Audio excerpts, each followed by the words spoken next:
just to say we've also got Fraser here and Helen from our British Sign Language interpreting team. So thank you very much for them for joining us. So they're spotlighted as well on the session.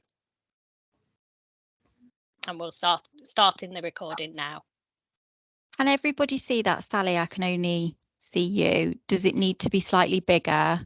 Yeah, if you can make it into slideshow, yeah, from beginning, then we'll be able to see. Yeah, that's Is that brilliant. better? Fab. Yeah. Okie doke. I'll hand over to Vicky then. Thanks. Thank you, Jane, and thanks, Sally, for the introduction as well. Good afternoon, everybody. My name's Vicky Ashton-Taylor, and I'm the Director of Strategy, Partnerships and Transformation at Derbyshire Healthcare Foundation Trust. But I'm also the system-wide, so Derby and Derbyshire-wide lead for the rollout and implementation of the Living Well programme that we're here to talk to you about. Just going to ask Laura to introduce herself before I go through the slides. Thanks, Vicky. Hi, everybody. So my name's Laura Macara, and I'm the General Manager for the Community Mental Health Services for Adults of Working Age with Derbyshire Healthcare Foundation Trust. So I'm one of the leadership team for health as we roll out the Living Well.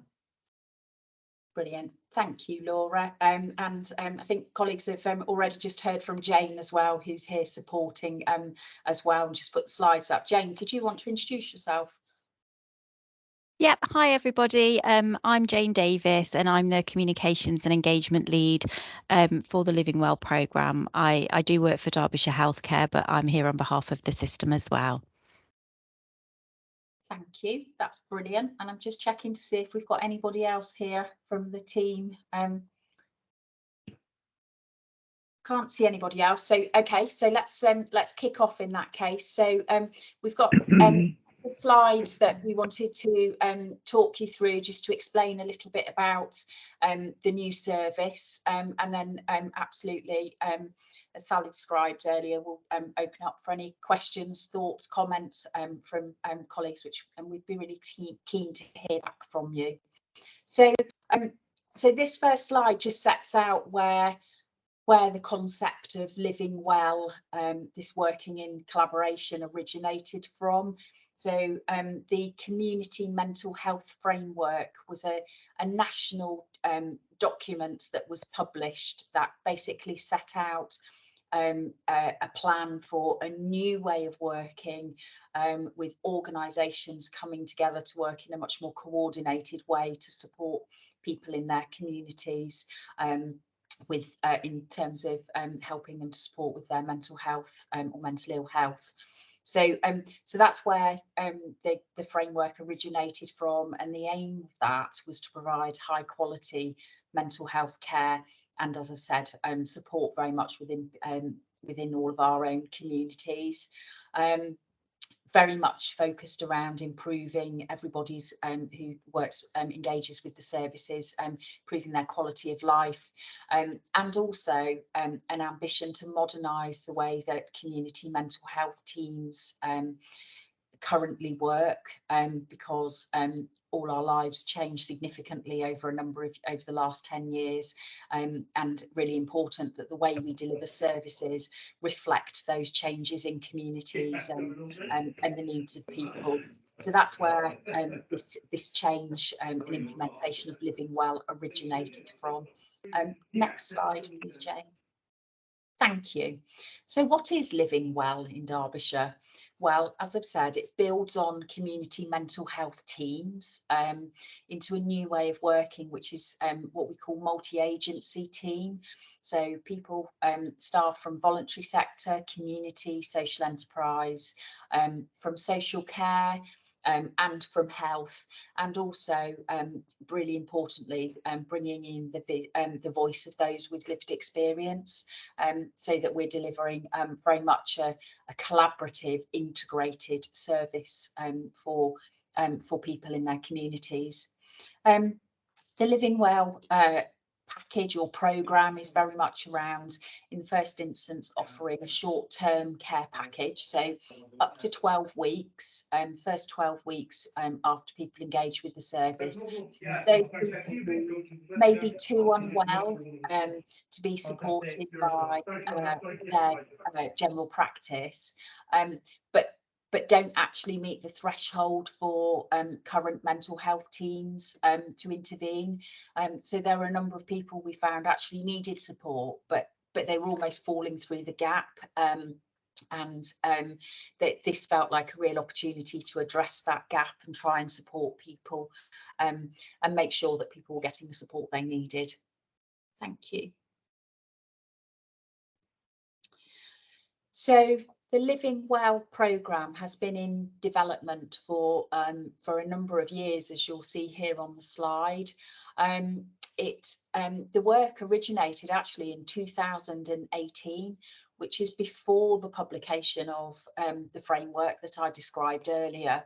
And it was very much that Derby and Derbyshire recognised that we needed a new way of working to support people in their communities. And so some work was commenced there to try and start to co-produce with people in communities a new vision for the way that mental health services were delivered in the community. Really positively, then a year later, the Community Mental Health Framework was published, and that helped to support us in terms of moving forward at a quicker pace. Some of the work that we'd started in 2018, the year before. So then within the year, following lots of engagement and co-production with local organisations and communities, we developed a plan for how we wanted the Living Well service to be developed and delivered to support people in their communities. By 2021, by the success of the work that had come together and that co-production and co-development, we were able to offer the short-term offer, which I described, that 12-week offer. And we then agreed that as a system, we would be able to connect that or to integrate it with the longer-term community mental health offer, which meant that it provided a much more streamlined service for people who needed support beyond 12 weeks, which some colleagues do, some people do. So that was the intention with that. And then we come to 2022, and you'll see here that as we started to bring this Living Well to life and actually start to deliver it within some of our communities, we found there were many benefits that emerged, and you'll see here lots of benefits, excuse me. So development of new relationships between health, social care and the voluntary sector, which meant we were able to offer much broader and different types of support to people. Sometimes a medical intervention is the right approach, but sometimes there are other approaches which may be better to support people in their communities and help them to improve their mental health. We also found that we were able to learn from peer support colleagues and also get slicker collectively in terms of paperwork. And I think perhaps the most important learning and benefit from all of this was much greater community engagement and involvement in the way that we deliver services. And that's continued to this day, and the intention is for that to continue into the future, because it's been such a positive development and has allowed real influence from people who've got lived experience to influence the way that services are delivered within their communities. Inevitably, such a big transformation, a big change in the way that services are delivered, doesn't come easily. It's hard work, involves huge amount of time and effort to achieve different ways of working and meet the needs of people. And so we found some of those challenges that we've had to deal with over the last couple of years around making sure that actually we had enough leadership and staff time and capacity to be able to focus on making the changes that had been agreed and to get them implemented. We found that we needed to support staff by providing much greater clarity around role expectations and responsibilities, particularly given that staff were working in a multidisciplinary way across different professions and different organisations, and different organisations sometimes have different policies and procedures which they have to work to. So we had to work at trying to overcome all of those and find a common way forward as a team, which has had lots of great successes, but as you can imagine, not an easy thing to deliver quickly. So that's allowed us to really concentrate as we address those challenges, and it's allowed us to really focus on trying to improve the way that we're delivering Living Well and start to roll that out across more areas. I'm now going to hand over to Laura, who will take us through the next few slides. Thank you, Laura. Thanks, Vicky. So this slide is around listening to feedback and how we've developed the operationalisation of the model. So we've broken it down into 2 phases. Phase 1 being about that short-term offer and kind of putting in those building blocks ready for the longer-term offer.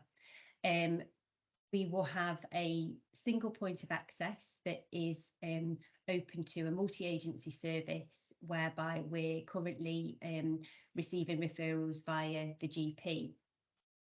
That multi-agency team includes peer support workers, wellbeing coaches, social care practitioners, occupational therapists and community psychiatric nurses.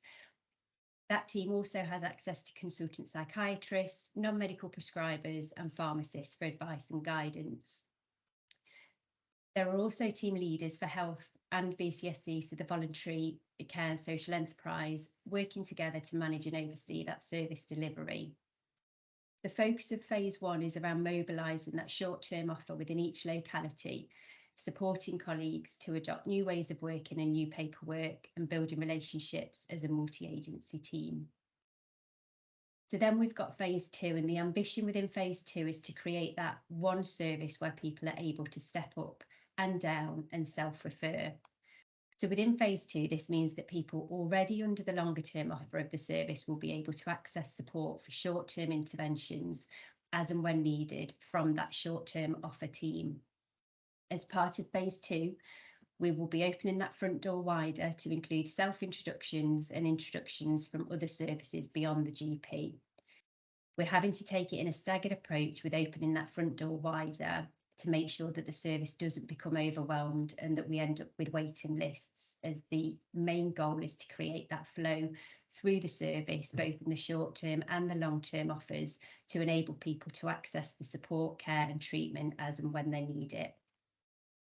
And in the same way that we've staggered phase 1 of the mobilisation for each site across Derbyshire, we'll be staggering the mobilisation of phase 2 to allow each service enough time to embed that short-term model, addressing any challenges along the way. So next slide, please, Jane. Thank you. So this slide is around some of the key benefits of the Living Well model. So for people in the community, a person won't have to tell their story more than once. So again, this is something that we've heard, well, I've certainly heard it for many years. It's a real frustration for people accessing mental health services, having to repeat their story over and over because of the different interfaces with different professions, different organisations, different workers. So again, it's something that people find difficult when they're supported by those different services, and will therefore improve the experience of people accessing care. the benefit of a faster flow through services, again, with less gaps when moving through that system. And for people, that will mean less barriers and handoffs between different services and organisations, moving towards a flexible system that proactively responds to ongoing care needs. For carers, it's about increasing community resilience, allowing carers to harness the support of local services, less pressure solely for those who provide care, increasing wellbeing with both the person accessing care and the carer. So that voice of the carer is so important in all of this model. And then the multi-agency team. So the long-term ambition of a positive impact on referral numbers to the traditional community mental health teams by providing that quicker access to people requiring the shorter-term interventions, which should hopefully prevent people from deteriorating and then needing that longer-term input. And then the chance to work in new ways by utilising the support from the short-term offer team. So next slide, please, Jane. So this one is feedback from colleagues working within the High Peak Living Well community mental health team. So as I'm talking, I'll let you read what's on the slide. So with this, we had an initial launch to integrate the Living Well model within the existing community mental health team up in High Peak. And after receiving feedback from colleagues delivering the service, we had a pause and a period of consolidation to review where we're at and what was needed going forward to make it a success. That time was used to engage with partners and colleagues and people with lived experience that were working in the teams but also receiving the service, and to then plan the next steps. So the pause helped to create the phased approach to operationalising the Living Well model into a short-term and a long-term offer for the service, which we've then been able to use to plan the rollout of Living Well across Derbyshire, constantly listening to feedback from all partners, including the voice of lived experience, and responding to this feedback and adapting as we go. So next slide, please. So this is just a quick update of the launches. So like we've said, we've already launched High Peak. Derby Wellbeing have been going for a good while now. Chesterfield launched in October. And so this year, it is going to be a very busy year. We recently launched North East Derbyshire and Bolsover. So that covers Killamarsh, Bolsover and Claycross. And then over the next 2 months, we've got 4 sites to mobilise. So it is going to be extremely busy over the next few months. And the intention is to build the foundations for Living Well to achieve the goals of the community mental health framework, which is around a new place-based community mental health model, access to mental health care where and when people need it, supporting people to manage their condition or move towards individualised recovery on their own terms, and supporting people to contribute to and be participants in their communities. Next slide, please, Jane.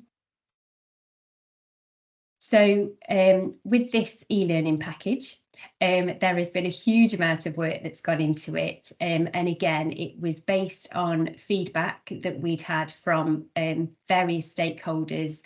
It includes presentations, quizzes, demonstrations with a focus on the key areas, including the Living Well values, a welcome call demonstration, initial conversations, and supporting colleagues to hold risk.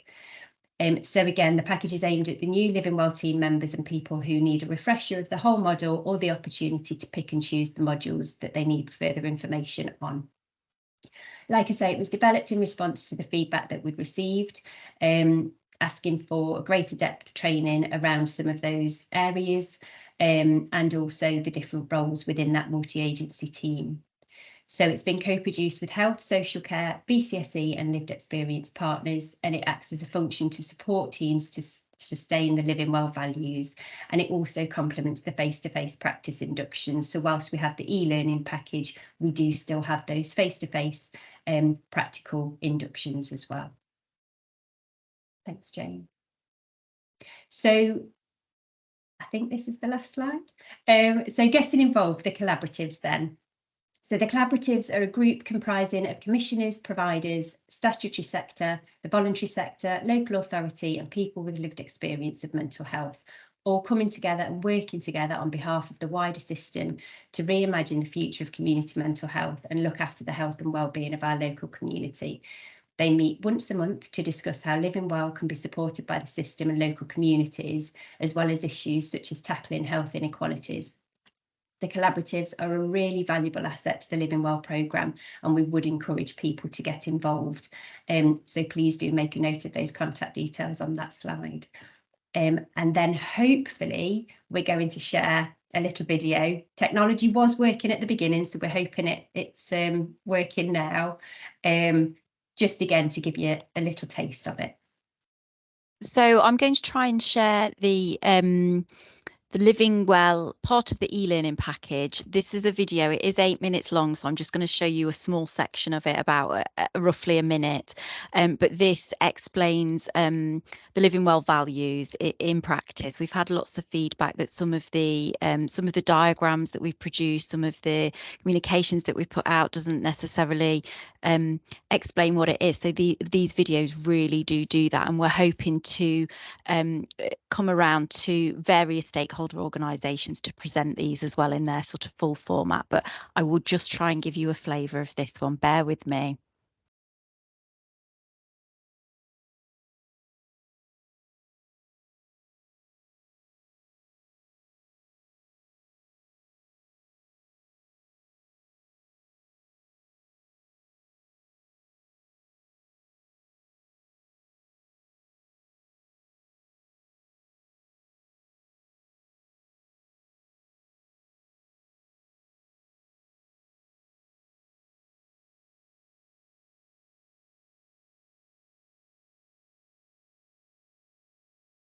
Sorry, it doesn't want to recognise itself to share, so I'm just going to try something slightly different.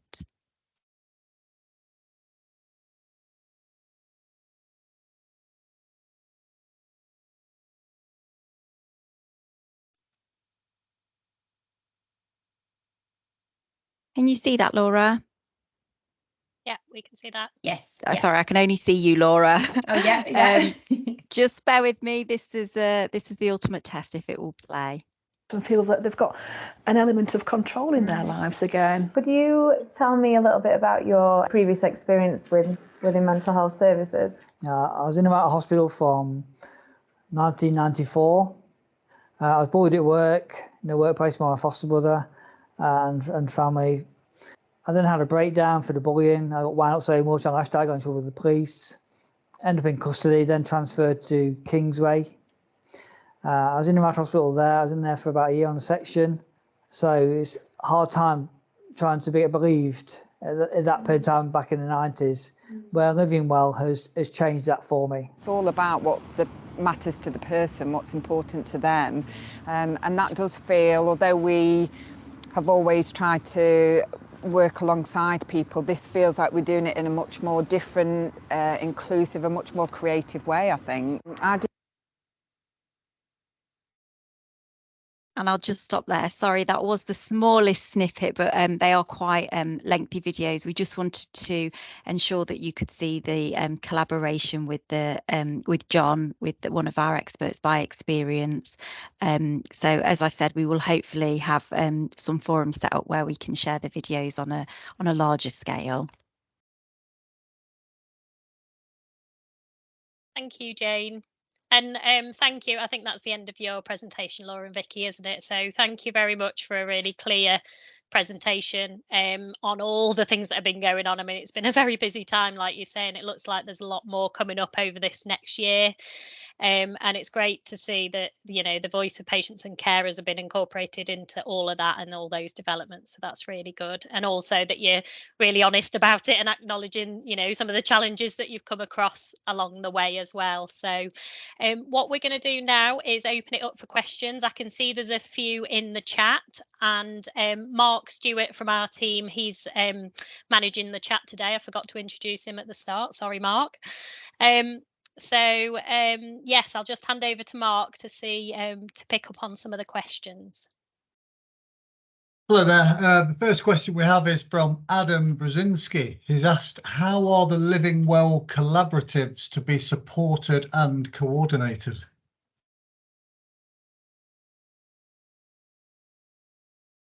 Do you want me to come in on that one?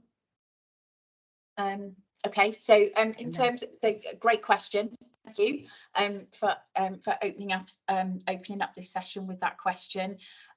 So the way they're supported and coordinated, currently they're supported through mainly through voluntary sector organisations who take a really strong leadership role in supporting those collaboratives to work. But as Laura said, they are very much made up of more than just the voluntary sector. So lots of different partners, including people with lived experience, families, carers as well, to help support with those services.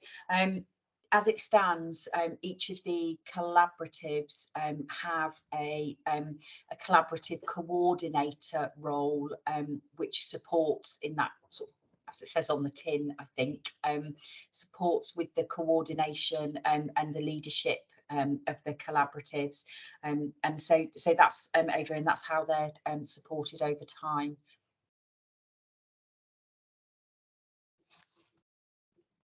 Thank you. There's another question here. How will you achieve a person not having to repeat their story to all agencies and organisations sharing in their support? Should I answer that one, Vicky? Is that okay? Please, that would be great. Do you want to just introduce yourself? I know you did in the chat box, but just so everyone can put a name to a face. So hello everybody, I'm Becky Priest. I'm Deputy Director at Derbyshire Healthcare.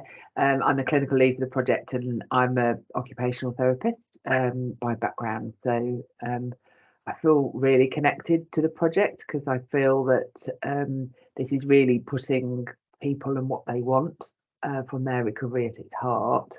And we've had lots and lots of thinking about this question. People get really fed up with repeating themselves multiple times to multiple agencies. So when we were developing the model, we were really clear that that's one of the things we wanted to try and address. So we have one set of paperwork that works across all of our partner agencies. We've all agreed to that. So everybody uses the same paperwork. So whether you saw somebody from a voluntary sector or agency or social care, you'd be asked the same questions. That member of staff would then come back and share that information within the multidisciplinary and multi-agency team. So everybody would be acquainted with you and with your story. So if you met lots of different people from the team, they wouldn't need to ask you the same things over and over. Hope that helps and answers the question. Thank you for that. The next question is, what is the plan for LWP for older adults? So the Living Well programme for older adults. Shall I come in on this one? Yeah, so Living Well, it's for anybody over the age of 18 with a functional mental health illness. So what I mean by that is that it wouldn't cover somebody that had an organic illness such as dementia in older adults. So the way we're currently working it is we are employing older adult kind of link workers, so they will be working into the Living Well team as well as the kind of separate older adult community mental health teams, so that we've got that that bridge between the two. So it might be that an older adult, so somebody over the age of 65, would come in through the front door. It would be identified that they had some short-term needs that could be provided by that multi-agency short-term offer within Living Well. If it was identified that they had longer-term needs, then there would be that kind of support and transition into the longer-term part of the service, whereby we have that more specialist support for older adults when we're looking at whether or not somebody's frail, got comorbidities, or has an organic illness as well. So I hope that helps. Thanks, Laura. I see Mandy's got her hand up. Do you want to come in now, Mandy? I know you've put something in the chat as well.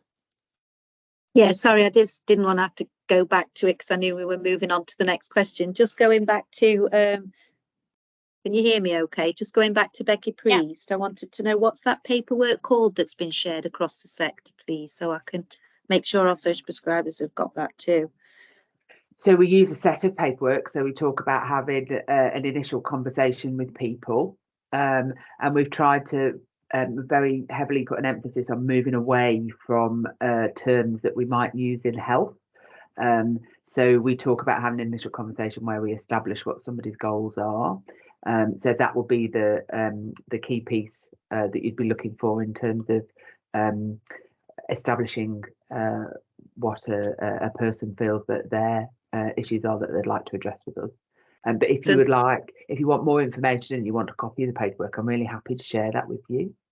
Yeah, that would be great, thank you. I just know that you said you'd shared it across the sector, so I wondered what had been shared and make sure it's reached all the teams, because obviously we can share that at the collaborative as well. Thank you. I will put my email into the chat, so feel free to drop me an email and we can get copies over to you. Thank you. No problem. Thanks, Mandy. Thanks. Tony, would you like to come in? Yeah, I run a community group in San Diego. We run it 4 mornings a week. I'm on the local PPG, and we have lots of people who attend our community group. We have a free cafe. We give away free food, and people come in and they sit and they chat. And we've got people with dementia who come in. We've got people who have clearly got mental health issues. We've got people who've come out of prison, and they come and we've got people who can chat to them. But if I hadn't happened to come on here this morning, I wouldn't have known about this. And I'm part of the San Diego network, and we've got several groups in San Diego who are doing all kinds of support things. How are you going to find out about groups like us to bring us into the bigger program so that we can work together to support people in the community? Shall I come in? Yeah.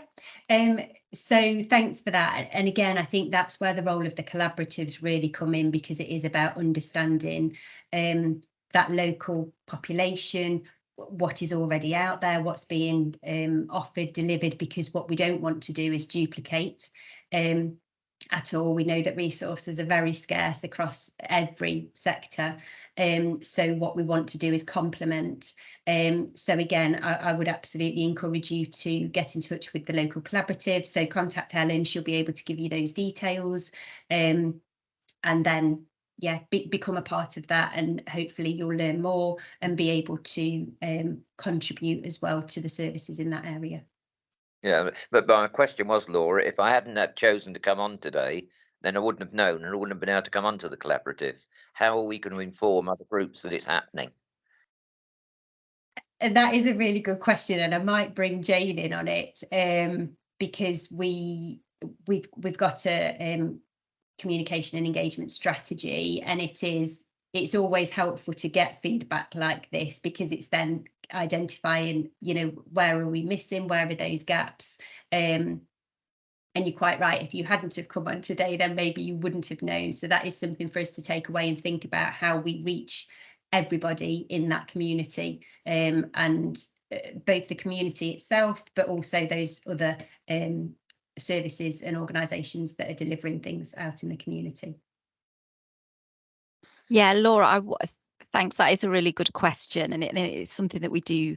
It is a challenge, and I'd just like to add that we do send out a newsletter, so I can send that via, I mean, I do send it via the ICB, but I could send it via Sally and Mark and anybody who would like to receive that on this group. That's got all the information about the launches and the collaboratives and an update as to what's been happening within the teams. We've also recently developed some communication, some posters for GP surgeries and local sort of libraries and facilities. They were signed off last Thursday because we have created those working with, we're very lucky to work with our lived experience forum. So that's something that we're looking to get out around the city and county as well. And then obviously forums like this as well. We are really trying to get into as many places as possible. But yeah, we definitely take on board that there are still gaps. So thank you for that. Thanks, Jane and Laura. I'll come to Rosie and then Mandy, and then we'll go back to the chat, if that's all right. So Rosie first. Do you have a question? Sorry. Hi. Yeah. Can you? Oh, I'm sorry. just- Can you hear me? Okay. Sorry. Yes. Yes. Yeah. So if you're working with somebody who has had an alcohol problem in the past, but has not drunk for a good while, how long would you ask that person had not been drinking for before they were able to access the service? Would you have a set time? Well, not a set time, but an idea of the approximate time? Or I know it would be on a case-by-case basis, obviously, anyway, but do you have any sort of guidelines around that, or around drinking or drug use, for example? Would you like me to answer that one? Please, please. So, it's a really tricky question, isn't it? And I think it's something that we debated when we set up this service, because I've worked in community mental health care for a number of years, and I know how frustrating it is for people trying to access community mental health care, because we used to have a rule around 6 months that people would have to be sort of drug and alcohol free for 6 months, certainly to get therapy anyway. We've stepped away from that.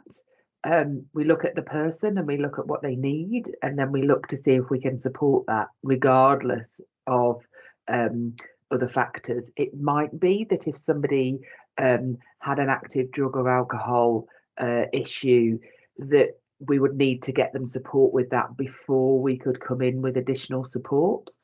For other people, it might be that we did that in tandem. So part of what we've looked for is to improve that pathway, because I think people really got stuck between drug and alcohol services and mental health services. So we've got the agreement now that we will do that together if we can. If people need a bit of something first, then we could also look at that too. You shouldn't find any hard and fast rules. It should be, let's have a conversation about the person and about where they're at. And yeah, so hopefully that doesn't make people more frustrated, because there is no, it's got to be this or it's got to be that set in stone. But I would just say, call us, talk to us, let's see how we could best support somebody. Yeah.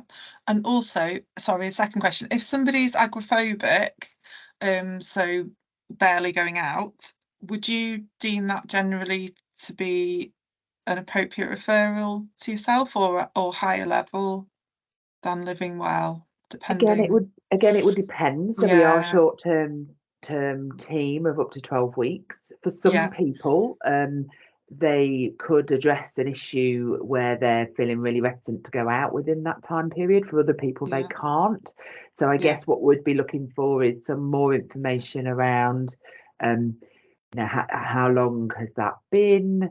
Do we know any more detail? But that's because we want to try and get it right for the person first time, rather than them going to lots of different people. It might be that the only way we can establish that is by agreeing who the right person would be to do the assessment. So the bit that Laura was talking about in between getting our longer and shorter term teams working together is what that should feel like for you, is that you don't have to ask lots of people, and then behind the scenes we're kind of talking to each other, and that's where we want to kind of end up. So that's our next phase, really. So would you in theory be able to, so say somebody wanted to go to an art group or a pottery group? Obviously I'm a social prescriber, so we're only really meant to introduce and kind of perhaps go the first or second time and then kind of move away, so not in that ongoing support of going. Would somebody from Living Well potentially be able to attend longer than we could for something like that, if the person was not feeling able to go on their own to the group? If you're thinking that something would be achieved in a shorter sort of 6 to 12 week time period, absolutely talk to us. If you're thinking that potentially the person is highly likely to need more than that, it would be the community mental health team. So, and if you're not sure, we'd help you decide. Yeah, that's fine. Thank you very much. And Mandy? Yeah, I was just going to go back to the why didn't people know about this meeting? Can I ask a little question? So I know that you're the Integrated Care Board. You won't be conversing about living well every session. Is this just a session that was focused on living well, or is it always about living well? I just wanted to understand that, because I was told about this meeting through a colleague. Yeah, I can answer that one. So Derbyshire Dialogue, we try and have a monthly meeting, and it's an array of different topics in the health and social care. So yes, this one's purely, so Derbyshire Dialogue, which is today's session, is the session on living well is just a one-off session. Obviously we might repeat it again in a year's time with updates and things, but yeah, we have lots of different topics. So we've got community diagnostics centres information coming next in February, and lots of other different topics. So yeah. How do we find out about your meeting then, and what topics are coming up? Because this one was really useful. Yeah, Mark will post a link in the chat. There's an engagement platform where we post all the future topics. So we've got a lot of dates set up now for the year, so you'll be able to see them all on there. Lovely, thank you. No problem. I'm just going to go back to the chat now. I know Richard's got his hand up as well, but I'm just going to go. I'm conscious there's quite a few questions in the chat, so I'll just hand back to Mark to see if he's keeping up to date with those. Yes, okay. We have a number of questions from Angela, so and some of the answers should be quite short, so I'll go through them. She's got like 8 or 9, I think. So first of all, am I right in saying the community mental health framework was rolled out in 2018, then the Derbyshire specific vision was co-produced with local organisations and communities in 2020? Shall I jump in? Go on. Yeah, okay. So in 2018, Derbyshire kind of system, we're starting to think about how do we address that gap between primary care and secondary care. So those people whereby they've been to their GP and they've received IAPT, which is your kind of talking therapies at a lower level. And those services are saying you're too complex for us. Then they get referred on to secondary services, which would be the community mental health teams, and they say you're not complex enough. So that's where that initial conversation and vision started in 2018. Then in 2019, the community mental health framework was published, which very much does cover that gap, but it also covers people with severe and enduring mental illness and how to support them with those wider kind of social and health needs. So it kind of all just evolved because that first vision then aligned with the framework, and then there was the development of the local Derbyshire vision of living well, and this is how we're going to implement it across Derbyshire. And again, just somebody put in the chat about looking outwards into other organisations and how they've done it. So again, that is something that we've been doing throughout the programme, looking to other areas, trying to understand how it has been implemented. I went to a national conference last year where there were a number of different organisations from across the country talking about how they've been doing it, those challenges, the pitfalls, the successes, and it was reassuring to hear that a lot of the things that they've been experiencing, we've experienced the same things. So there is that mechanism for learning from other areas as well and sharing the learning. And Laura, that was the same. That question was for me also in relation to have we learned from other areas. Thank you for answering that one, and appreciate the gap that's created and the service that this was supposed to be filling that gap.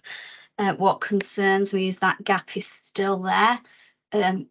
As evidence is still there, and unfortunately people are still falling into that gap. So I wonder whether, I'm conscious of time and I have asked a lot of questions, but one of the other questions that I've asked is in relation to safety netting and how long people are waiting for this particular service, because I think if there's a gap there and it's been identified and we've still got people waiting, it's really important. In fact, it's paramount, because it's that gap where we're losing people. And I can talk from personal experience there, and that was an identification from my own son's inquest, in that he fell into this gap. So I just wondered if you could answer that question. I appreciate there's lots of questions, and I'm really sorry. I've got lots of questions to ask.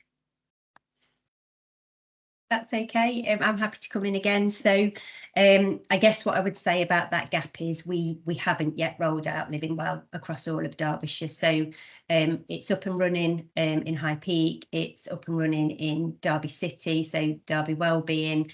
Chesterfield only recently mobilised back in October, and North East Derbyshire and Bolsover only a couple of weeks ago. So we need to mobilise that phase one of Living Well across the whole of Derbyshire before we start seeing the impact and kind of closing that gap. From a health perspective, for that longer term offer, we do have a policy. It's called a Waiting Well policy. So it's about making sure that we have regular contact with people on the waiting list, that they making sure that people on the waiting list have got all relevant contact details for if they experience a crisis, kind of other really helpful links to other areas of support.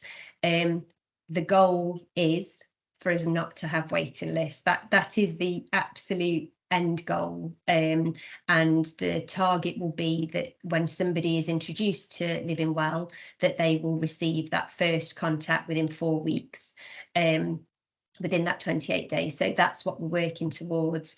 Again, at the minute, we've got a situation where we've got existing waiting lists for that longer term offer, and then obviously we've got all the new referrals still coming through that front door. So we are trying to do everything we can to look at how best to support people, because it might be that some of the people on that longer term waiting list, they've been on it for a good chunk of time, and actually their needs may have changed. It may be that we can look at some of those shorter term interventions to support. So what I would say is we're not there yet, but everything we're doing is towards really, really reducing that goal and aiming that we don't have any waiting lists. Thanks, Laura.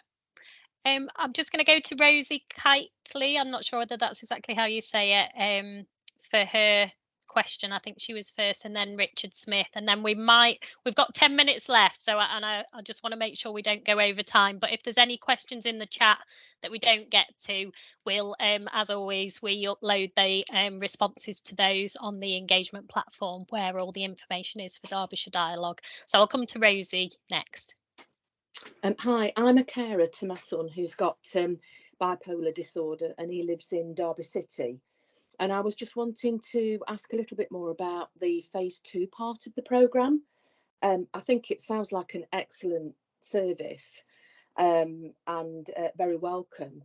But I would say for existing longer term patients who already have community mental health services, certainly in Derby, there's a real shortage of CPNs, of psychological therapists, CBT, etc.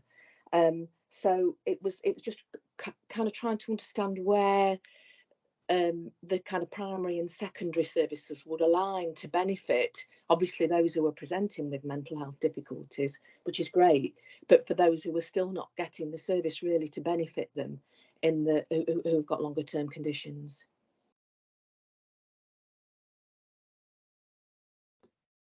Shall I jump in? Or Becky, yeah. Sorry, yeah, don't mind. I wondered if it might be more of a Becky question. It's a really difficult one, isn't it? I think the reality is mental health services are commissioned for less than the needs of all of our population. So there is a gap, and there will always be that kind of feeling of a gap. What we're trying to do is provide more cohesive care for people, so that when people step through the services, from your GP. There are primary wellbeing practitioners being added to a GP, so you've got a higher chance of seeing somebody with mental health experience in the GP's practice. And then from there, we're working to the pathway into living well, that then steps up into the community mental health teams. And this investment was for that gap. As I said before, I've worked in mental health services for a very long time now, predominantly with people receiving that sort of more severe end of mental health care. So I agree with you that, you know, there is that gap that's there. The additional investment that we've got into services will improve it. I don't think that it will completely take it all away.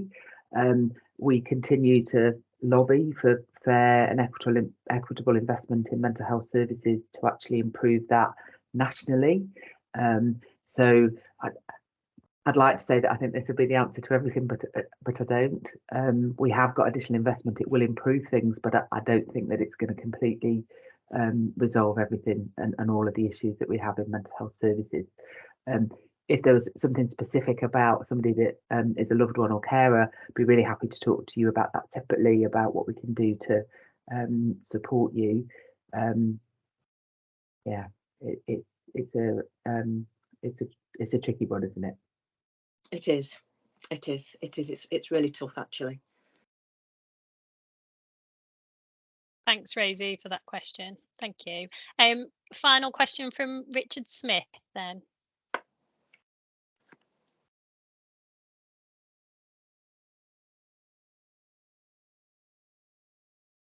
I don't know if Richard. Oh, I think you're on mute, Richard. Yeah. I am. I'm not now. This apparent fear of going out was in fact actually forced on the population, not by our choice, but by government direction. Some people clearly haven't got over that yet, whilst a lot of us are romping about like spring lambs. All the coffee shops are full. Certainly the pubs are getting quite busy. There's an awful lot of people who still don't go out because of this fear of COVID, this mysterious illness that will plague them if they go out. And I don't recall any public health authority that's given us a plan of living safely. There's an awful lot of living wells, both online and by various means. I haven't heard the living safely. We haven't had the keep your distance. Have we missed a bit here, or have we not realised that we're not all running about and some people are still afraid to go out because of infection? COVID is still about. It hasn't gone away. And the numbers of people with COVID is gradually increasing again. Excluding measles, of course, but it's growing like. So do we have a link between living well, which is the mental health side, derived from all sorts of situations, relationships, education, well-being, their own personal well-being, and this fear which has been imposed on us by the medical profession that COVID is still real, and in certain groups of people, it's extremely serious. You know, I'm a diabetic. I'm 87. You can imagine how often I'm told about the risk of infection. It's quite obvious. Thanks, Richard. I mean, yeah, obviously that's sort of a general point, but it links everything together, doesn't it? You know, everything's linked in terms of health, social care, and you know, in terms of sort of yeah, generally how everything comes together. I don't know whether there's a specific question there around the living well. I don't know whether Laura or Vicky want to come in there at all, or but about that sort of collaborative approach to health and social care, and that everything links, doesn't it? I mean, I guess I would just say, oh, sorry, Becky. I guess I would just say that COVID really damaged lots and lots of people's mental health. When COVID first started, we saw lots of people coming acutely unwell who had never been unwell before. That initial phase of lockdown has left. And what we see in mental health services is lots of people with residual anxiety and concern. Sometimes people worry to go out. I'm a carer of my dad, who's got lots of long-term health conditions, so I know very well from personal perspective what you're talking about as well.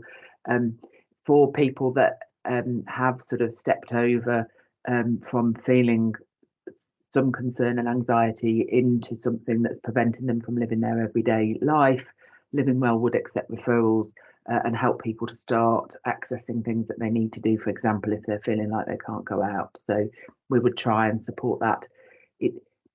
COVID's been really hard for lots of people. Thanks, Becky. And thanks, Richard, and thanks to everybody for all your questions. And I know there's more in the chat that we haven't got to, but we will make sure we get some responses to any of those, and we'll upload them onto the engagement platform.